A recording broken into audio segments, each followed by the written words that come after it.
चलिए आज हम जानते हैं कि सृष्टि की शुरुआत कैसे हुई। ये उस समय की बात है जब इस पूरे ब्रह्मांड में कुछ भी नहीं था, चारों ओर अंधकार ही अंधकार था।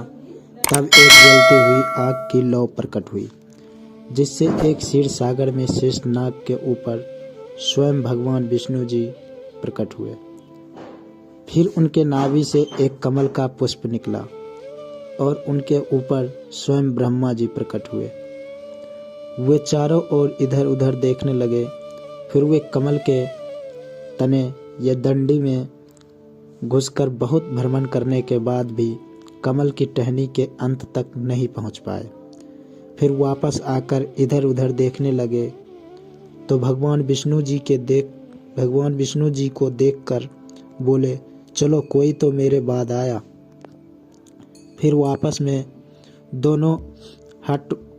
दोनों में हट होने लगी कि पहले हम तो पहले हम। उनका कहना था कि पहले हम आए, तो फिर वो कह रहे थे कि पहले हम आए।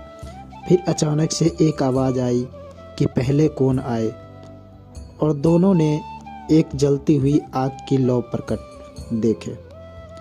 और देखते ही आग की लौ एक शिवलिंग की आकार में परिवर्तित हो गए और शिवलिंग से एक आवाज़ आई, जो पहले इस स्तंभ शिवलिंग के अंत तक पहुंच गए वही सबसे बड़े माने जाएंगे। उनके बाद विष्णु जी मुख की ओर और ब्रह्मा जी पैरों की ओर प्रस्थान किए। दोनों बहुत दूर तक जाने के बाद विष्णु जी वापस लौट आए और बोले, इसका कोई अंत नहीं। ब्रह्मा जी को जब अंत नहीं मिला तो रास्ते एक केतकी का फूल मिला, जिससे बोले, मेरे पूजा में शामिल होकर मुझ पर चढ़ाई जाओगी, मेरे प्रिय फूल आप ही होगी। आपको स्तंभ के सामने बोलना होगा कि हम इस स्तंभ के अंत तक पहुंच गए। फिर ऐसा ही बोले स्तंभ के सामने। स्तंभ से उसके बाद आए स्वयं भगवान शिव शंकर जी प्रकट हो गए और बोले, ये असत्य है। पर ब्रह्मा जी ने माने तो भगवान शिव ने अपने त्रिशूल से उनकी एक सर को काट दिया और विष्णु जी सत्य बोले, जिसके कारण उनका नाम सत्यनारायण पड़ा।